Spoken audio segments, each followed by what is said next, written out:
मुल्क हमारा है। इस मुल्क में 700 साल हमने जहां बानी और गुमरानी की। ये चार मीनार तुम्हारा है, ये किले गोल गुंडा तुम्हारा है, ये दारुल सलाम तुम्हारा है, ये कुतुब मीनार तुम्हारा है, वो ताजमहल की खूबसूरती तुम्हारी है, अरे सब कुछ तुम्हारा है। That you had a couple of meetings here in Jalangi and Bharatpur and Sir, before that you had a couple of meetings here in Jalangi and Bharatpur and it is suspended on 11th hour. What do you say that ruling party is afraid of me? Yes, of course they were responsible for ensuring that I don't come to Bharatpur and Jalangi, but I'll definitely go. You see, in West Bengal, we have not come only to fight one elections. We'll be continuously fighting elections. We'll be in West Bengal. We'll be trying our utmost best, inshallah, to win the hearts and minds of the people of West Bengal. And this journey has started, and it will continue, inshallah. Today you asked that no vote to Congress. Yes. So whom to vote? In this particular constituency, I have said that, but everywhere I am going, you see, I have to ask people to vote for my candidate. So that is why I have said that. Bengal में मुर्शिदाबाद में हम कहा था 13 seat में candidate देंगे, लेकिन अब सिर्फ 3 और 4 से रह गए। हाँ, क्यों? तो पहला इलेक्शन है, पहली मर्तबा लड़ रहे हैं, आइंदा और भी करेंगे इंशाल्लाह। इसलिए मैं अभी कहा ना कि ये इस पार्लियामेंट भी लड़ेंगे, जिला परिषद का सब पंचायत का इलेक्शन लड़ेंगे।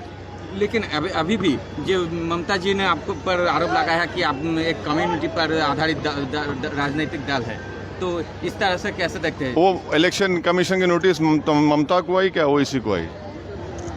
वो कह रही है बातें मुसलमानों से, माइनॉरिटी से एक होकर वोट दो। वो तो अपने हिंदू ब्राह्मण को नहीं बोल रही है एक होकर वोट दो।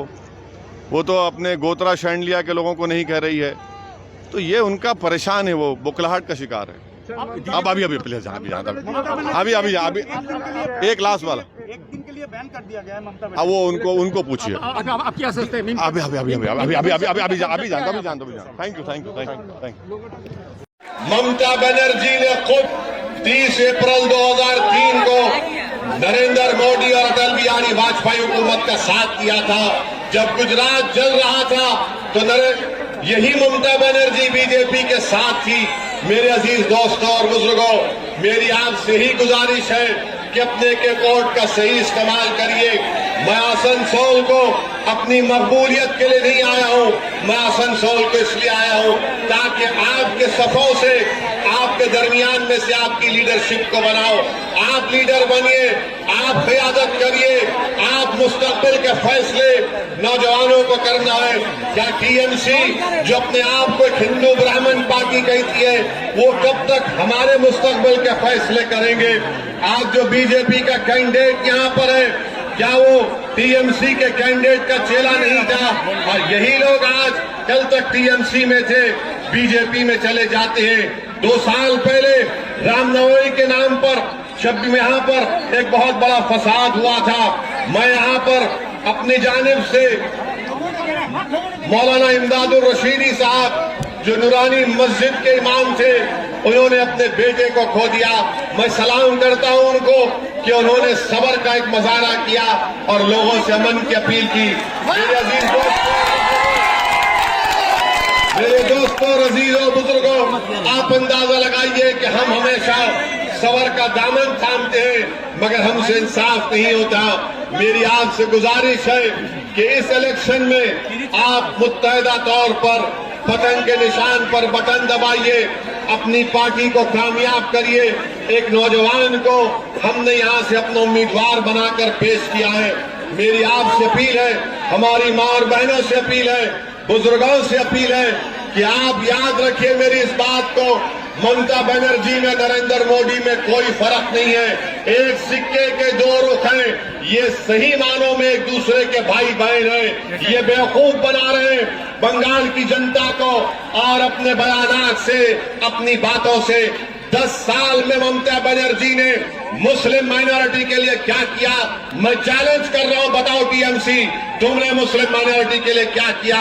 ममता बनर्जी सिर्फ नाटक करती हैं, मुसलमानों को देखती हैं तो सर पर ओढ़नी पहन लेती हैं, अल्लाह अकबर कहती हैं, मोहम्मद रसूलुल्लाह कहती हैं। अरे क्या ये तमाम बातें करने से हमारे बच्चों को स्कूल मिलेगा, हमारे नौजवानों को हायर एजुकेशन का कॉलेज मिलेगा? आपके पास एक स्कूल की बिल्डिंग बन रही, बरसों से स्कूल की बिल्डिंग का काम मुकम्मल नहीं होता। ये नाटक कंपनी है। ममता बनर्जी आकर सिर्फ इस तरह की बातें करके चले जाती हैं। पार्लियामेंट में मैंने देखा है कि इनके एमपी बड़ी बड़ी अच्छी अंग्रेजी में तकरीर करते हैं, मगर जब हम वोट का डिमांड करते, ट्रिपल तलाक का कानून आया तो ममता बनर्जी के एमपी ने ट्रिपल तलाक के कानून में वोटिंग में हिस्सा नहीं लिया, सिर्फ लोकसभा से वॉकआउट कर गए। सिटीजन CAA का बिल आया तो फिर उस वक्त वॉकआउट कर गए। आप बताइए, आपको क्या इसी पार्टी का साथ देंगे जो दिल्ली में लोकसभा में बैठकर नरेंद्र मोदी के साथ नूरा कुश्ती करती है? मेरे अजीज दोस्तों और बुजुर्गों, मेरी इज्जतदार मां और बहनों, मुत्तहदा तौर पर अपने वोट का इस्तेमाल करिए। बंगाल में अगर सबसे ज्यादा किसी का इस्तेसाल हुआ है, एक्सप्लॉयटेशन हुआ है, तो उस कम्युनिटी का नाम मुस्लिम माइनॉरिटी है। इस एक्सप्लॉयटेशन को खत्म करिए, इस्तेसाल को खत्म करिए। ये उसी वक्त खत्म होगा जब आप एक सियासी ताकत बनेंगे। आपसे मैं बता रहा हूं कि ख्वाब देखना शुरू करो, डरने और घबराने की जरूरत नहीं है। आपके ख्वाबों को आपको अगर पूरा करना है तो बंगाल में हमको अपनी एक लीडरशिप को पैदा करना पड़ेगा। डरने और इंसाफ नहीं मिलेगा, बल्कि उससे नाइंसाफी की जाएगी। मेरे अजीज दोस्तों और बुजुर्गों, आज बंगाल में बीजेपी के 18 MP जीत कर आ गए। इसका जिम्मेदार कौन है? मुझ पर उंगली उठाने वालों, मैं तुमसे पूछ रहा हूं, क्या कांग्रेस की कमजोरी की वजह से, क्या ममता बनर्जी की कमजोरी की वजह से, क्या बीजेपी के यहां पर 18 MP कामयाब कैसे हो गए? मजलिस या सऊद्दीन ओवैसी तो 2019 का पार्लियामेंट के चुनाव में हमने तो इलेक्शन नहीं लड़ा था, मगर मेरे अजीज दोस्तों, हकीकत यह है कि आज बीजेपी हो या फिर तृणमूल हो या कांग्रेस हो, इनका वोटर बीजेपी को वोट दे रहा है। ये सिर्फ ये कहकर हमको डरा रहे, फुसला रहे, मगर आज आप देखते हैं कि इनके पास कोई ताकत नहीं है कि वो बीजेपी को, इनकी बंगाल में जो कामयाबी पार्लियामेंट में हुई, इसका जिम्मेदार यही दोनों पार्टीज हैं, चाहे कांग्रेस हो या फिर ये आपके TMC हो। मैं आपको ये भी बताना चाहता हूं कि आप बंगाल में शीतलकुची में जो कुछ हुआ कि जहां पर 4 लोगों को सेंट्रल पैरामिलिट्री फोर्सेस की गोलियों ने उनको ख़त्म कर दिया, उनकी जान ले ली। वहीं पर एक आनंद बर्मन नामी एक शख्स जो वोट डाल रहा था, उसकी भी मौत हो गई। मैं इसकी मौत के बाद बीजेपी कहती है कि ऐसे शीतलकुची के तरह और 4-5 वाक़यात होंगे। मैं बीजेपी से पूछना चाहता हूं कि आप हमारी लाशों पर बंगाल में अपना सियासी महल तामीर करेंगे? क्या आप हमारे खून पर अपनी कामयाबी को बनाएंगे? आखिर ये कौन सी राजनीति है कि एक 4 लोग मर जाते हैं, एक बच्चा मर जाता है, तो आप कहते हैं कि शीतलकुची की तरह और 4-5 वाक़यात किए जाएंगे? क्या बंगाल में बहने वाले गरीब की खून की कीमत नहीं है, चाहे वो मुसलमान हो या राजवंशी हो? ये इंसान है। क्या मरने वालों के ख्वाब नहीं थे? क्या मरने वालों के घर में बीवी और बच्चे नहीं थे? क्या मरने वालों के माँ बाप नहीं थे कि जवानी में उनकी जवानी को, जिंदगी को छीन लिया गया? मेरे अजीज दोस्तों और बुजुर्गों, याद रखिए मेरी इस बात को, अगर आप बीजेपी और RSS के नापाक अज़ाइम में उनको रोकना चाहते हैं तो मेरी आपसे गुजारिश है कि आपकी पार्टी मजलिस इत्तेहादुल मुस्लिमीन को अपने वोट से कामयाब करिए, दुआ करिए।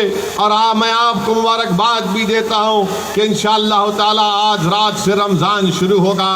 मुझे यकीन है कि रमज़ान के मुबारक महीने में हम तमाम लोग रोज़ा भी रखेंगे और कसरत से अल्लाह की बारगाह में दुआ करेंगे ताकि इस सागरदेगी के असम्बली हल्के से, विधानसभा से, यहाँ से महबूब आलम को आप कामयाब करिए।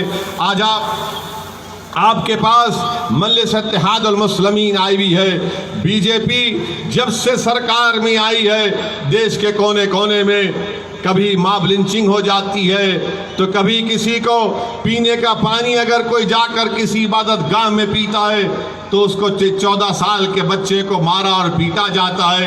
यही बीजेपी की तायीद की बिना पर, यही संघ परिवार की तायीद की बिना पर आप देखते हैं कि ये संघ परिवार से ताल्लुक़ रखने वाले लोग रसूलुल्लाह सल्लल्लाहु अलैहि वसल्लम की शान में गुस्ताखी भी करते हैं। और बीजेपी की जो सरकार उत्तर प्रदेश में है नरेंद्र योगी की, वो उसको गिरफ्तार भी नहीं करती। मेरे अजीज दोस्तों, ये बीजेपी ऐसी पार्टी है जिसने मुल्क में नौजवानों को बेरोजगारी उनका मुकद्दर बनाकर रख दिया। आज आप देखते हैं कि पूरे मुल्क में कोरोना फैल रहा है, इंजेक्शन की जरूरत है वैक्सीन की, तो नरेंद्र मोदी को इसकी फिक्र नहीं है। कई बंगाल में आपके अस्पताल में चले जाइए, आपको कोरोना का इंजेक्शन है, मगर बीजेपी इंजेक्शन नहीं देती। आखिर इसका जिम्मेदार कौन है? नरेंद्र मोदी तो बड़ी बड़ी भाषण करते हैं, बड़ी बड़ी बातें करते हैं, मगर इनको देश चलाना नहीं आता। ये बांग्लादेश तो चले गए और बांग्लादेश में जाकर नरेंद्र मोदी ने वहां पर बांग्लादेश के जनता से कहा कि मैंने बांग्लादेश के लिए सत्याग्रह किया, मगर यही बंगाल में आज देखते हैं कि बीजेपी के लोग कहते हैं कि मुर्शिदाबाद में घुसपैठी घुसे हैं, मुर्शिदाबाद में बांग्लादेशी हैं। खुद दिलीप घोष ने कहा था कि 1 करोड़ से ज्यादा लोग बंगाल में बांग्लादेशी हैं। आखिर ये कब तक ये नफरत फैलाते रहेंगे? मेरे अजीज दोस्तों, मेरी इज्जतदार माँ और बहनों, आपको अपने मासूम बच्चों के मुस्तकबिल को सोचना है। आपको अगर अपने इस सागर डिगी में अपने बच्चों के लिए, अपनी बेटियों के लिए स्कूल की जरूरत है, यहाँ पर कॉलेज की जरूरत है, साफ पीने के पानी की जरूरत है, और सबसे ज्यादा आपको जरूरत है कि आपकी एक आजाद सियासी आवाज हो जो बंगाल के असेंबली में जाकर गूंजे। कब तक आप कांग्रेस की ममता बनर्जी का साथ देते रहेंगे? ये आपको सिर्फ वोट हासिल कर रहे हैं, इंसाफ नहीं कर रहे, ये हमको गुलाम बनाकर रखना चाहते हैं। मेरे अजीज दोस्तों और बुजुर्गों, एक तरफ नरेंद्र मोदी अपने आप को हिंदू नेशनलिस्ट कहते हैं, तो दूसरी तरफ कांग्रेस के राहुल गांधी अपने आप को जनयोधारू हिंदू कहती है, तो तीसरी जानिब ममता बनर्जी कहती है कि मैं हिंदू ब्राह्मण हूं। बताइए फिर आपके पास क्या ऑप्शन है? आप किसकी तरफ देखेंगे? एक तरफ हिंदू नेशनलिस्ट है, एक तरफ कांग्रेस का जनयोधारू है, तीसरी जानिब ममता कहती है कि मेरा गोत्रा शांडलिया है, मैं हिंदू ब्राह्मण हूं और चंडी पाठ पढ़ती है। बताने का मकसद ये कि आज आपकी कोई अहमियत नहीं है, आपकी कोई वोट की कीमत नहीं है, आपकी गरीबी के ताल्लुक से इनके पास कोई प्रोग्राम नहीं है। और आप अपील कर रहा हूं कि डरने और घबराने की जरूरत नहीं है। टीएमसी के गुंडों ने दानिश को मारा, मगर याद रखो एक दिन तुम्हारे जुल्म का खात्मा होगा, तुम्हारा यह जुल्म खत्म होगा, तुम्हारी ये गुंडागर्दी खत्म होगी। और अगर तुम ये समझ रहे हो कि मजलिस इत्तेहादुल मुस्लिमीन के जिम्मेदारों पर हमला करने से हमारे हौसले पस्त हो जाएंगे, नहीं, हमारे हौसले और बुलंद होंगे। हम तुमसे पंजा आजमाई करेंगे, जमहूरियत में हम तुमसे मुकाबला करेंगे। मेरी आपसे गुजारिश है कि 26 तारीख को एक तारीख को रकम करिए, आप खुद सोचिए। आपको साफ पीने का पानी भी नहीं मिलता है, पानी का रंग लाल है, और यहाँ पर हमारे बच्चे और बच्चियों को पढ़ाने के लिए स्कूल का इंतजाम भी नहीं है।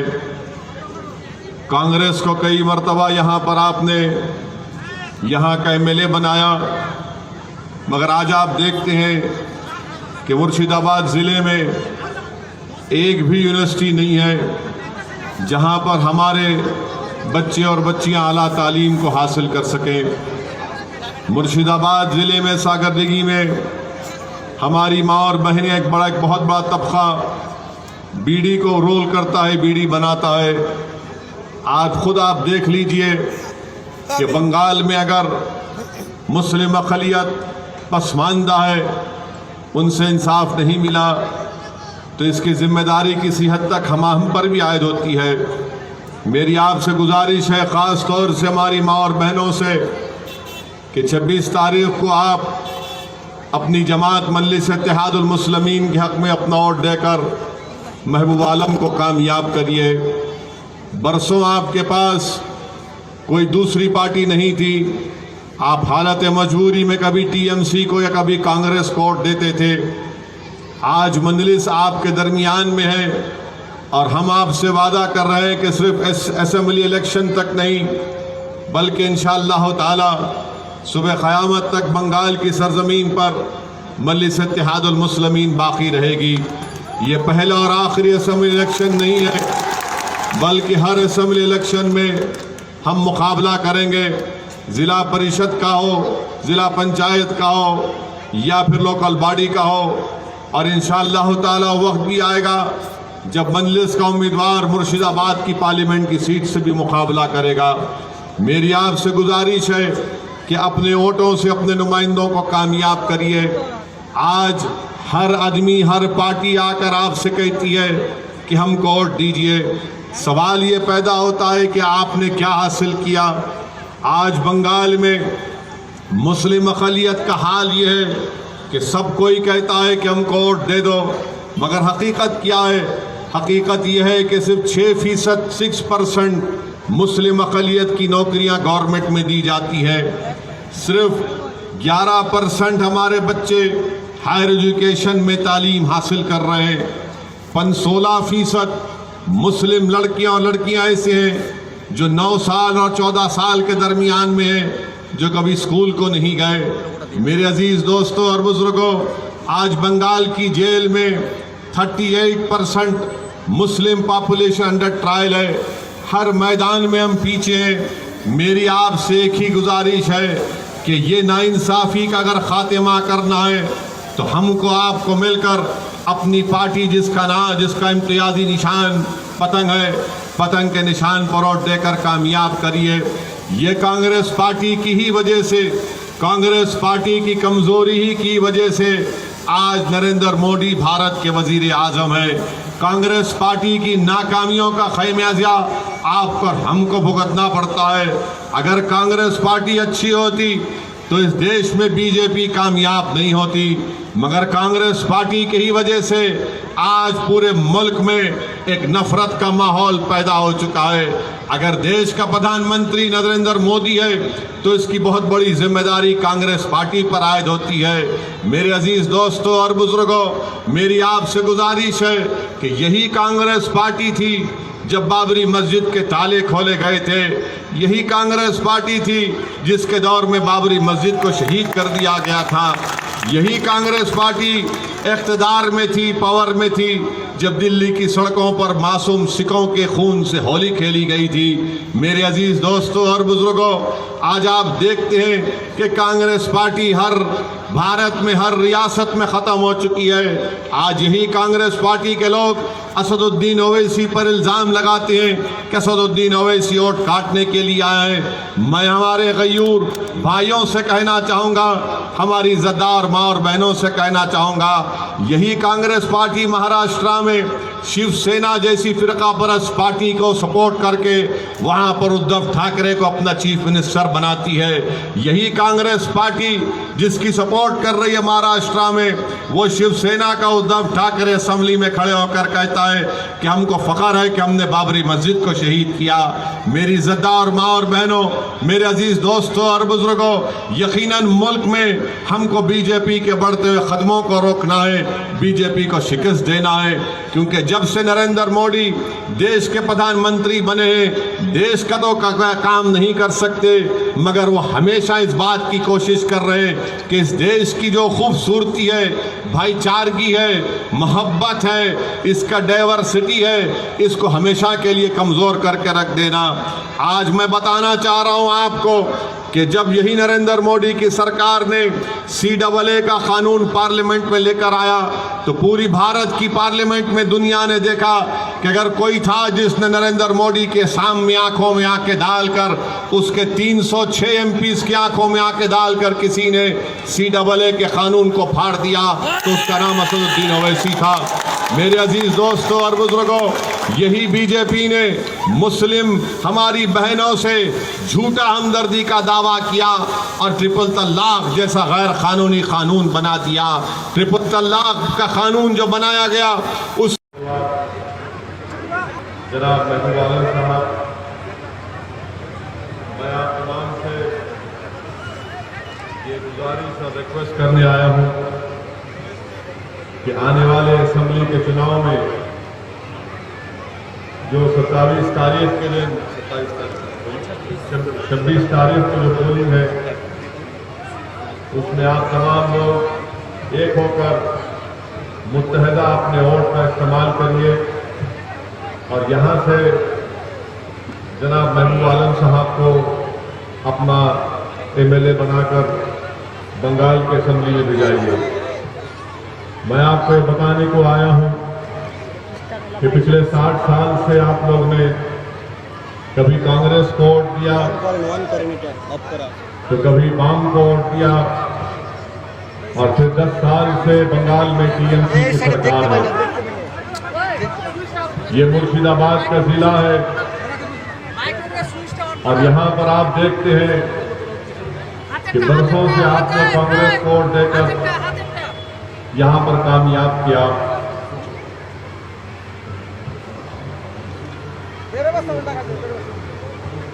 और मुर्शिदाबाद में आपको साफ पीने का पानी भी नहीं मिलता है, पानी का रंग लाल है और यहाँ पर हमारे बच्चे और बच्चियों को पढ़ाने के लिए स्कूल का इंतजाम भी नहीं है। कांग्रेस को कई मर्तबा यहाँ पर आपने यहाँ का एमएलए बनाया, मगर आज आप देखते हैं कि मुर्शिदाबाद जिले में एक भी यूनिवर्सिटी नहीं है जहाँ पर हमारे बच्चे और बच्चियां आला तालीम को हासिल कर सकें। मुर्शिदाबाद जिले में सागरदिघी में हमारी माँ और बहनें एक बहुत बड़ा तबका बीड़ी को रोल करता है, बीड़ी बनाता है। आज खुद आप देख लीजिए कि बंगाल में अगर मुस्लिम अक़लियत पसमानदा है, उनसे इंसाफ नहीं मिला, तो इसकी जिम्मेदारी किसी हद तक हम पर भी आयद होती है। मेरी आपसे गुजारिश है, खास तौर से हमारी माँ और बहनों से, कि 26 तारीख को आप अपनी जमात मजलिस इत्तेहादुल मुस्लिमीन के हक में अपना वोट देकर महबूब आलम को कामयाब करिए। बरसों आपके पास कोई दूसरी पार्टी नहीं थी, आप हालत मजबूरी में कभी टीएमसी को या कभी कांग्रेस को वोट देते थे।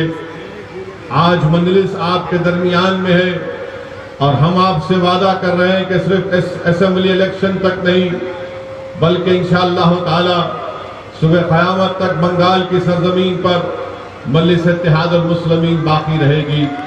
ये पहला और आखिरी असेंबली इलेक्शन नहीं है, बल्कि हर असेंबली इलेक्शन में हम मुकाबला करेंगे, जिला परिषद का हो, जिला पंचायत का हो या फिर लोकल बॉडी का हो। और इंशाअल्लाह ताला वक्त भी आएगा जब मजलिस का उम्मीदवार मुर्शिदाबाद की पार्लियामेंट की सीट से भी मुकाबला करेगा। मेरी आपसे गुजारिश है कि अपने वोटों से अपने नुमाइंदों को कामयाब करिए। आज हर आदमी, हर पार्टी आकर आपसे कहती है कि हमको वोट दीजिए। सवाल ये पैदा होता है कि आपने क्या हासिल किया। आज बंगाल में मुस्लिम अक़लियत का हाल ये है कि सब कोई कहता है कि हमको वोट दे दो, मगर हकीकत क्या है? हकीकत यह है कि सिर्फ 6% मुस्लिम अक़लियत की नौकरियां गवर्नमेंट में दी जाती है। सिर्फ 11% हमारे बच्चे हायर एजुकेशन में तालीम हासिल कर रहे हैं। 16% मुस्लिम लड़कियां और लड़कियां ऐसे हैं जो 9 साल और 14 साल के दरमियान में हैं, जो कभी स्कूल को नहीं गए। मेरे अजीज दोस्तों और बुजुर्गों, आज बंगाल की जेल में 38% मुस्लिम पॉपुलेशन अंडर ट्रायल है। हर मैदान में हम पीछे हैं। मेरी आपसे एक ही गुजारिश है कि ये नाइंसाफी का अगर खात्मा करना है तो हमको आपको मिलकर अपनी पार्टी जिसका इम्तियाजी निशान पतंग है, पतंग के निशान पर वोट देकर कामयाब करिए। ये कांग्रेस पार्टी की ही वजह से, कांग्रेस पार्टी की कमजोरी ही की वजह से आज नरेंद्र मोदी भारत के वजीर आजम है। कांग्रेस पार्टी की नाकामियों का खमियाजा आपको हमको भुगतना पड़ता है। अगर कांग्रेस पार्टी अच्छी होती तो इस देश में बीजेपी कामयाब नहीं होती, मगर कांग्रेस पार्टी की ही वजह से आज पूरे मुल्क में एक नफरत का माहौल पैदा हो चुका है। अगर देश का प्रधानमंत्री नरेंद्र मोदी है तो इसकी बहुत बड़ी जिम्मेदारी कांग्रेस पार्टी पर आयद होती है। मेरे अजीज दोस्तों और बुजुर्गों, मेरी आपसे गुजारिश है कि यही कांग्रेस पार्टी थी जब बाबरी मस्जिद के ताले खोले गए थे, यही कांग्रेस पार्टी थी जिसके दौर में बाबरी मस्जिद को शहीद कर दिया गया था, यही कांग्रेस पार्टी इक़्तिदार में थी, पावर में थी जब दिल्ली की सड़कों पर मासूम सिखों के खून से होली खेली गई थी। मेरे अजीज दोस्तों और बुजुर्गों, आज आप देखते हैं कि कांग्रेस पार्टी हर भारत में हर रियासत में खत्म हो चुकी है। आज यही कांग्रेस पार्टी के लोग असदुद्दीन ओवैसी पर इल्जाम लगाते हैं कि असदुद्दीन ओवैसी वोट काटने के लिए आए हैं। मैं हमारे गयूर भाइयों से कहना चाहूंगा, हमारी इज़्ज़तदार माँ और बहनों से कहना चाहूंगा, यही कांग्रेस पार्टी महाराष्ट्र में शिवसेना जैसी फिरका परस्त पार्टी को सपोर्ट करके वहां पर उद्धव ठाकरे को अपना चीफ मिनिस्टर बनाती है। यही कांग्रेस पार्टी जिसकी सपोर्ट कर रही है महाराष्ट्र में, वो शिवसेना का उद्धव ठाकरे असेंबली में खड़े होकर कहता है कि हमको फख्र है कि हमने बाबरी मस्जिद को शहीद किया।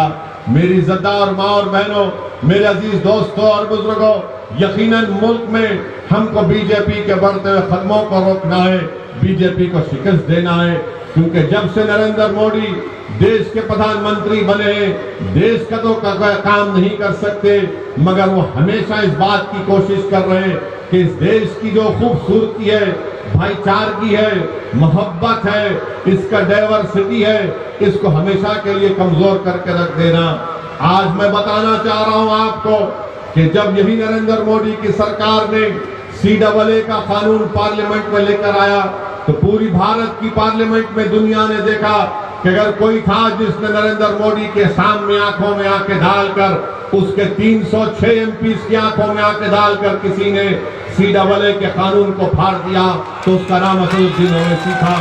मेरे अजीज दोस्तों और बुजुर्गों, यही बीजेपी ने मुस्लिम हमारी बहनों से झूठा हमदर्दी का दावा किया और ट्रिपल तलाक जैसा गैर कानूनी कानून बना दिया।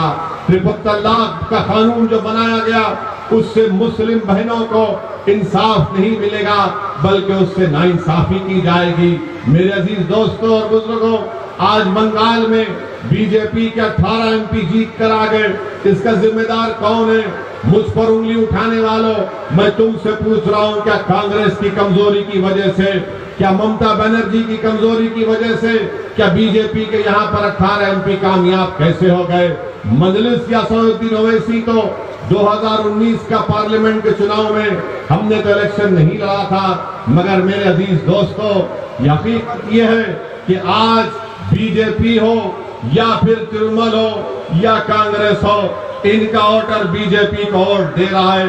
ये सिर्फ ये कहकर हमको डरा रहे, फुसला रहे, मगर आज आप देखते हैं कि इनके पास कोई ताकत नहीं है कि वो बीजेपी को, इनकी बंगाल में जो कामयाबी पार्लियामेंट में हुई, इसका जिम्मेदार यही दोनों पार्टीज है, चाहे कांग्रेस हो या फिर ये आपके TMC हो। मैं आपको ये भी बताना चाहता हूं कि आप बंगाल में शीतलकुची में जो कुछ हुआ कि जहां पर 4 लोगों को सेंट्रल पैरामिलिट्री फोर्सेस की गोलियों ने उनको खत्म कर दिया, उनकी जान ले ली। वहीं पर एक आनंद बर्मन नामी एक शख्स जो वोट डाल रहा था, उसकी भी मौत हो गई। मैं इसकी मौत के बाद बीजेपी कहती है कि ऐसे शीतलकुची के तरह और 4-5 वाकयात होंगे। मैं बीजेपी से पूछना चाहता हूं कि आप हमारी लाशों पर बंगाल में अपना सियासी महल तामीर करेंगे? क्या आप हमारे खून पर अपनी कामयाबी को बनाएंगे? आखिर ये कौन सी राजनीति है कि 4 लोग मर जाते हैं, एक बच्चा मर जाता है तो आप कहते हैं कि शीतलकुची की तरह और 4-5 वाकयात किए जाएंगे? क्या बंगाल में बहने वाले गरीब की खून की कीमत नहीं है? चाहे वो मुसलमान हो या राजवंशी हो, ये इंसान है। क्या मरने वालों के ख्वाब नहीं थे? क्या मरने वालों के घर में बीवी और बच्चे नहीं थे? क्या मरने वालों के माँ बाप नहीं थे कि जवानी में उनकी जवानी को, जिंदगी को छीन लिया गया? मेरे अजीज दोस्तों और बुजुर्गों, याद रखिए मेरी इस बात को, अगर आप बीजेपी और RSS के नापाक अज़ाइम में उनको रोकना चाहते हैं तो मेरी आपसे गुजारिश है कि आपकी पार्टी मजलिस इत्तेहादुल मुस्लिमीन को अपने वोट से कामयाब करिए। दुआ करिए। और मैं आपको मुबारकबाद भी देता हूँ कि इंशाअल्लाह ताला आज रात से रमजान शुरू होगा। मुझे यकीन है कि रमजान के मुबारक महीने में हम तमाम लोग रोजा भी रखेंगे और कसरत से अल्लाह की बारगाह में दुआ करेंगे ताकि इस सागरदिघी के असेंबली हल्के से, विधानसभा से, यहाँ से महबूब आलम को आप कामयाब करिए। आज आपके पास मजलिस इत्तेहाद और मुस्लिमीन आई हुई है। बीजेपी जब से सरकार में आई है, देश के कोने कोने में कभी मॉब लिंचिंग हो जाती है, तो कभी किसी को पीने का पानी अगर कोई जाकर किसी इबादत गाह में पीता है तो उसको 14 साल के बच्चे को मारा और पीटा जाता है। यही बीजेपी की ताईद की बिना पर, यही संघ परिवार की ताईद की बिना पर आप देखते हैं कि ये संघ परिवार से ताल्लुक रखने वाले लोग रसूलुल्लाह सल्लल्लाहु अलैहि वसल्लम की शान में गुस्ताखी भी करते हैं। और बीजेपी की जो सरकार उत्तर प्रदेश में है योगी की, वो उसको गिरफ्तार भी नहीं करती। मेरे अजीज दोस्तों, ये बीजेपी ऐसी पार्टी है जिसने मुल्क में नौजवानों को बेरोजगारी उनका मुकद्दर बनाकर रख दिया। आज आप देखते हैं कि पूरे मुल्क में कोरोना फैल रहा है, इंजेक्शन की जरूरत है, वैक्सीन की, तो नरेंद्र मोदी को इसकी फिक्र नहीं है।